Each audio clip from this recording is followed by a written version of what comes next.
Hello there, minions of technology. My name is Tim Lee. Welcome back to Legacy Studio, episode number 22 of Riven, a sequel to MYST.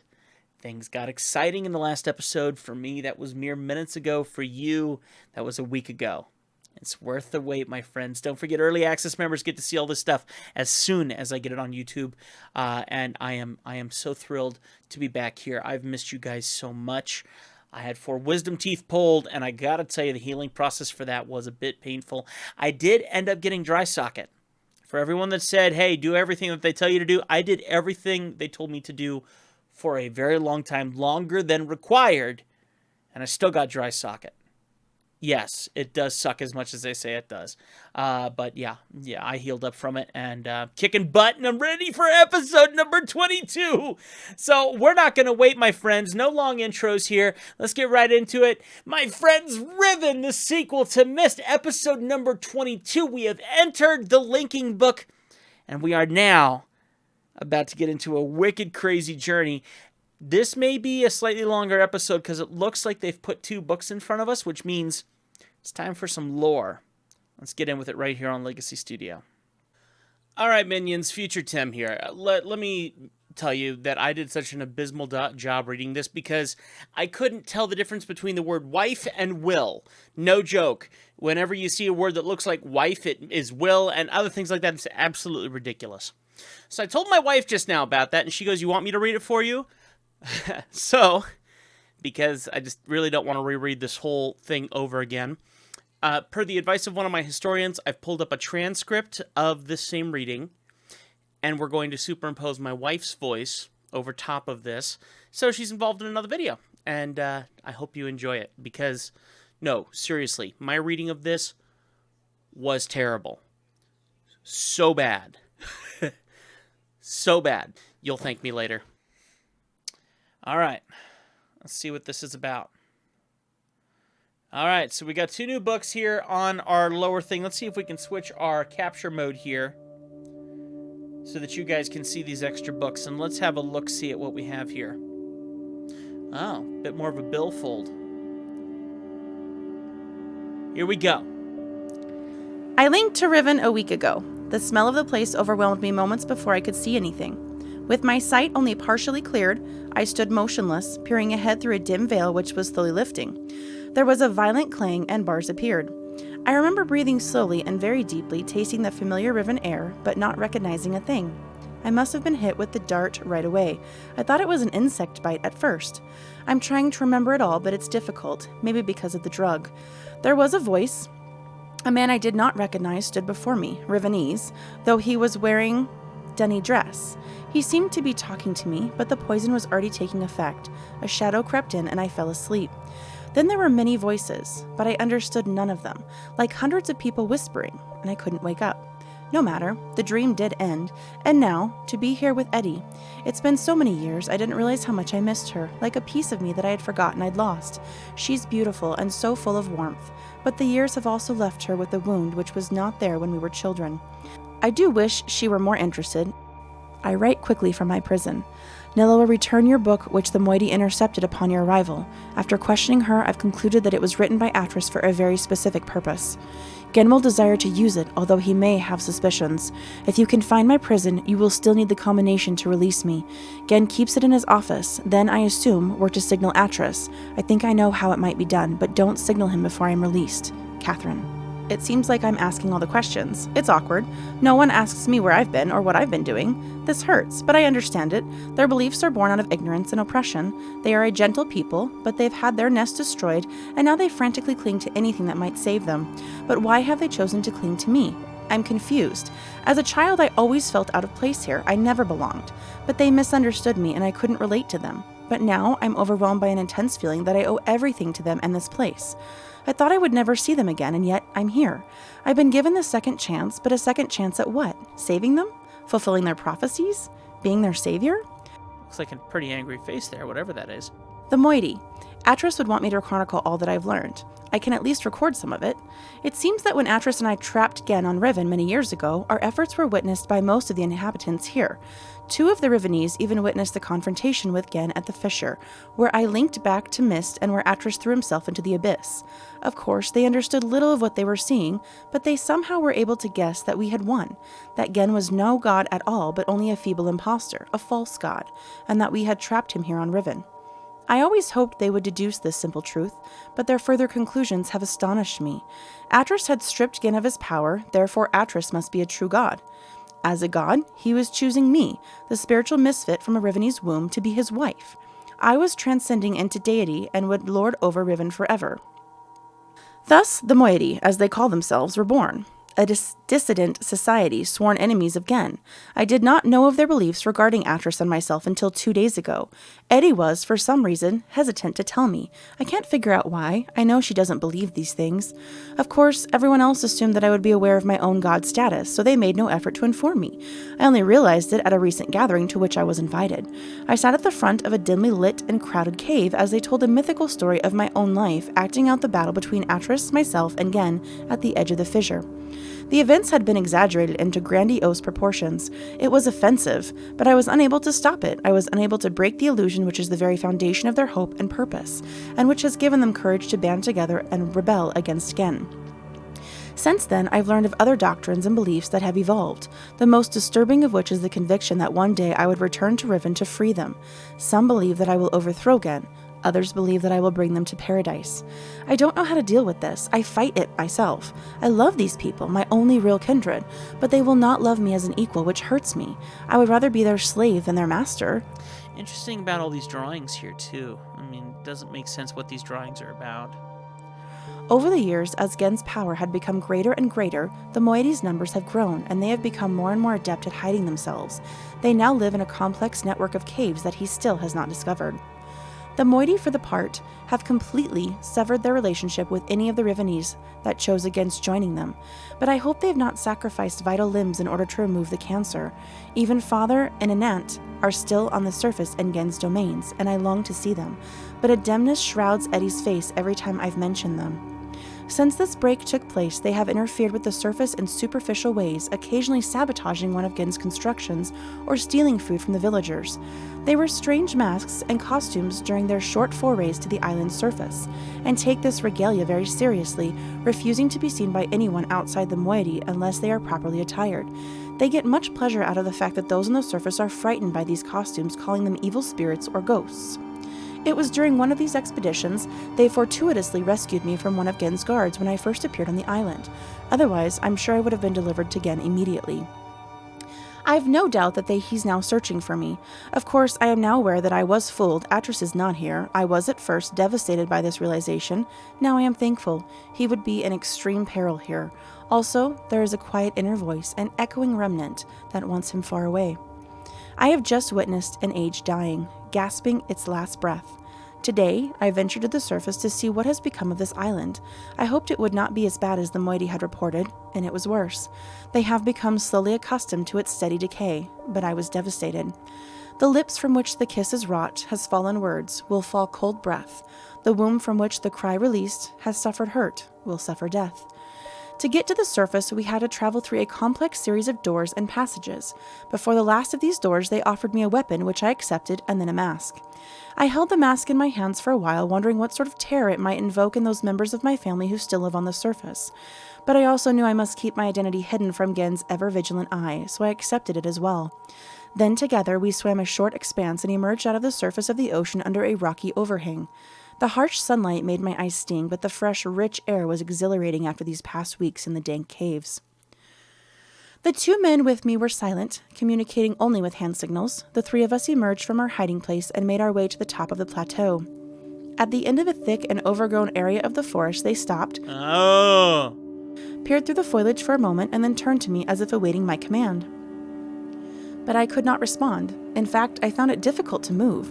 I was smelling, hearing, and breathing my youth, and this swept over me in a matter of seconds. But in seconds more, all feeling was gone. There was numbness. And look at this image. We've been here. This is cool. We did not stay long on the surface, but it was long enough to see the worst. Riven, which was once one island, has split apart into 5 distinct pieces about a half a mile apart. 4 of these have been claimed by Gehn as his exclusive domain. Only his ministers and personal militia are ever allowed to access them. From my vantage point at the edge of the forest, I could see 3 of these islands. They are stripped of their former beauty and are riddled with Gehn's self-absorbed constructions. The MYST rarely visit these closely guarded places. There is another island which I could not see, as it had evidently crept away to a terrific distance. The MYST are very unclear as to what exists on this island, except for the fact that they know it is where Great Tree used to exist. The forest is located on the island that the surface dwellers in the MYST still refer to as Riven, but they also still refer to their entire world as Riven.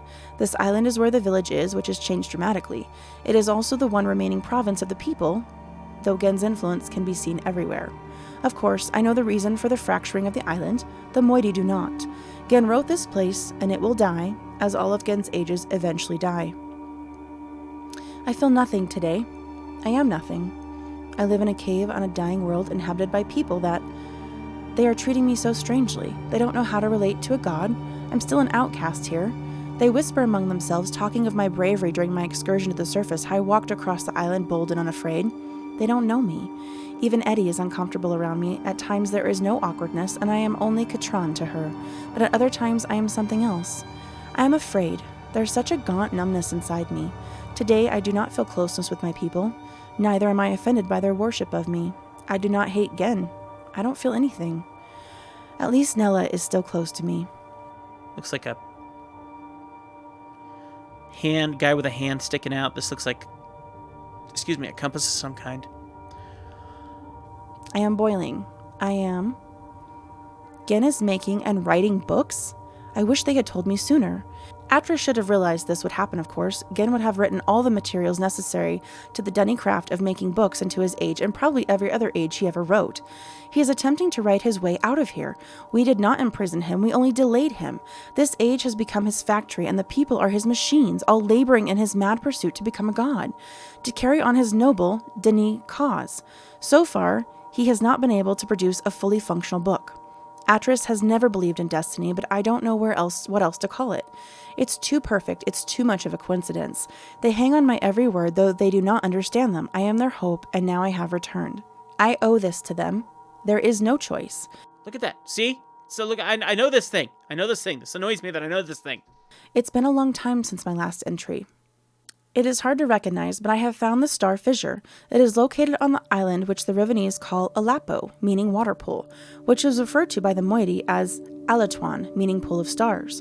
Having once allowed Atris to escape this age without leaving an open door behind us, it has since been sealed with a skin of heavy iron. A crude telescope has been mounted over a locked viewport. Oh my gosh, we have oh my gosh, we have the code. Okay, anyway, I'm gonna be focused here, but I think we have the code to get this. Oh, this is it. The combination to which was acquired by the MYST before my arrival. Ha ha ha! Okay, where's my notes? I have plenty of paper. I need a pen. I need a pen now. I need a pen right now. Hang on. Oh. All right. So this is a this is cool. This is a telescope. That's what it really is. Mounted over the locked viewport. The combination to which, okay. So, oh, this is cool. So we have a DI. Oh, this is sweet, man. Okay, I just hope we can get back to the other realm and actually do this soon. KI. Okay. Oh, this is cool. A DI again. DI. Okay. And then 5. Oh, no, 5. 5. Yeah, that's correct. That's fine. Or is that a 3? That's a 5, right? That's a 5. No, I did that backwards, right? This way. And then a K again. Really? It's like the same pass. Okay, well, I'm going to see what this is here really quick before we move on because I'm curious. So KI is a 3, and then DI is a 2. 3. So we got 2, 3, 2, 5, 3. 2, 3, 2, 5, 3.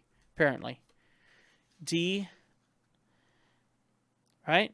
2, 3, 2, 5, 3. Interesting. Telescope passport. Telescope. That's cool. We need to get back there and check it out.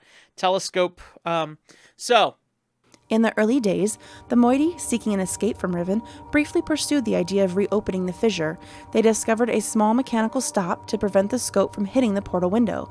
Ultimately, however, they decided against opening it. I hate to think what would have happened to them if they had not left it alone. I've instructed them to stay away from it. I'm almost certain that with the decayed state of the islands, opening the fissure now would be... oh my gosh. So if we had figured out what that code is and opened it, it could have been dangerous. I have heard that in the days immediately following Gehn's confinement on Riven, he attempted to determine the feasibility of navigating the stars beneath the fissure, for he had seen the MYST book fall from Atris's hand into that very same space. To this end, he would have people, alleged transgressors of the law, thrown into it so that he could observe their fate. The telescope which still stands there is one he had built for these callous experiments. It is said that they did not die, but what became of them remains a mystery.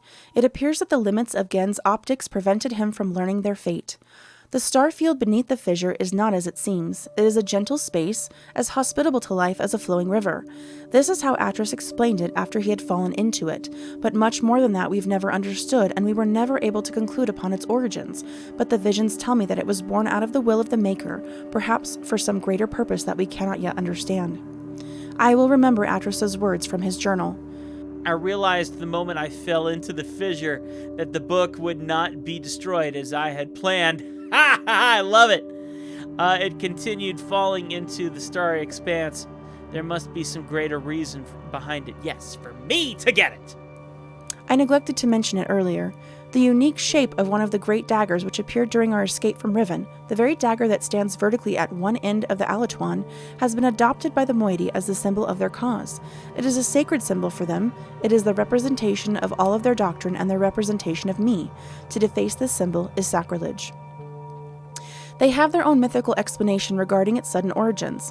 I haven't told them that I wrote it into this age along with all the other daggers. It's strange how such a young religion can be so unbending, even to their own god. I have tried to dissuade them of the notion that symbols contain so much power. The enemy uses this paranoia against them. They are fearful of Gehn's symbol and are terrorized by his symbolic use of the work. But they don't want to hear this from me. Perhaps my attempts have even caused some of the younger members of the Moiety to doubt that I am Catherine. My rare encounters with those who say they follow Gehn have been discouraging. I have hoped to have some communication with the surface villagers, but they always flee from me. But I have heard news of some of the villagers' beliefs regarding Gehn. Soon after we trapped Gehn on Riven, he claimed that he was responsible for daggers, placing them around the island as a reminder of their failure.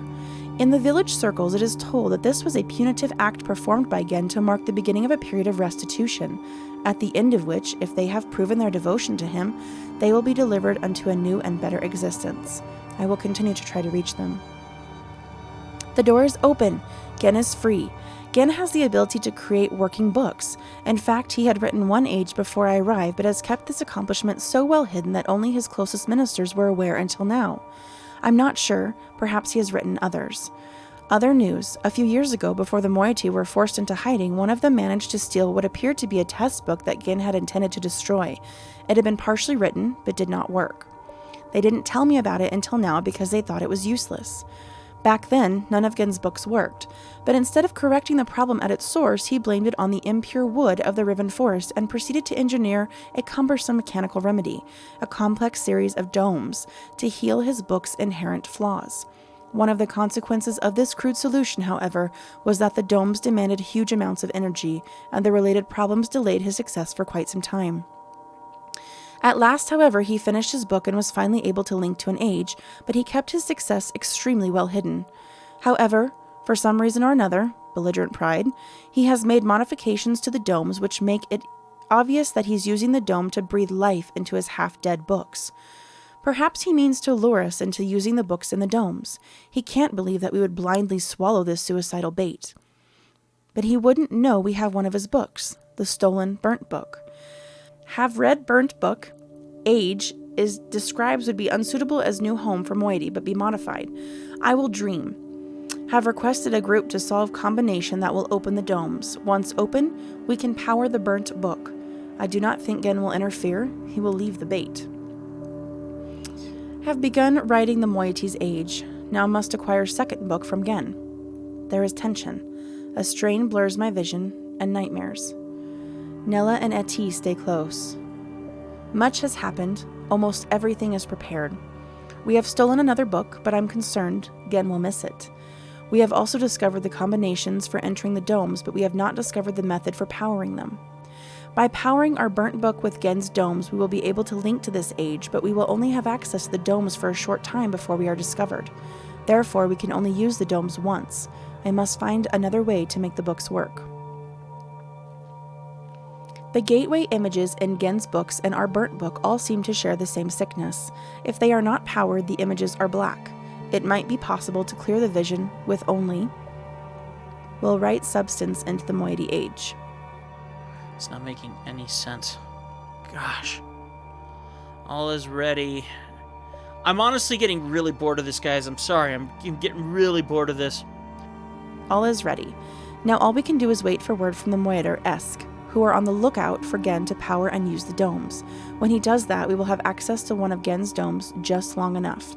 After linking to the age which I've written, I only have to locate the book window substance and refine or adapt it. Laying this window over the gateway image should heal the books and make them work. This will allow me to use the second stolen book and return to Riven with more of the book windows. We will then no longer have to rely on Gehn's clumsy domes. Oh my gosh. I laugh at these plans. I sound like Atros. I'm risking my life, but I feel no fear, only anxiety. Perhaps it is the source of my nightmares. The fissure, like a great wound, it opened. It stains the riven soil with blood. I hold the moiety knife, and the voices grow so loud. For their part, the moiety have complete faith that I will accomplish my task and lead them to a better world. It is the fulfillment of their prophecy, but they are also fearful and tense. I don't know what they will think or do if I fail. It is done. It seems too good to be true. I feel like it's all still a dream. We have already evacuated all of the moiety to this new age. It is beautiful, and I am pleased. At last my people will live in safety and comfort, and they stand out of the bare sky unafraid and dazzled by their freedom. They are happy. They have named it Tay. There's still much to be done. We are not protected yet. The only way to completely safeguard this place is to destroy the book which links to here from Riven. But I do not even know how to bring this up to the moiety. They will be extremely reluctant about destroying their only link to Riven. I share this hesitation. I would be cutting off my only connection, but for their sake, it must be done. I am anxious to know if our activities have aroused Gehn's suspicions, and if so, we must act quickly. Even so, I feel that now we are impregnable. Tomorrow, I will return to Riven to see Gehn's reaction for myself, but tonight, I finally rest. Minions, I just finished doing all the editing on my wife's beautiful reading. It's... I love it and didn't even realize until later that, hey, it's perfect because she's actually reading for Catherine. So I really hope you liked that. Hit that like button, subscribe. What you're about to see next, though, is a guy who literally read twice as long as she did. Her reading took maybe 20 minutes. Mine took about 40 plus minutes. So I was downright exhausted because I felt like I was just constantly struggling to read. So I'm really thankful that we were able to read that transcript. Humongous thank you to my wife. If you don't mind, give her a shout out in the comments down below. I'd greatly appreciate it. I love reading them to her later, though she could care less about those comments, but I enjoy it. So, all right, what you're about to see next is the exhausted Tim after the reading and our wrap up. So here you go. People, that read took forever. I'm stopping there. My brain is so shot from attempting to read that very pixelated text. I am so sorry if you're hoping for more, but my brain cannot take any more. I need a little break, and then we'll read the second book in the next episode. I hope it's not boring for you. I hope this was comical.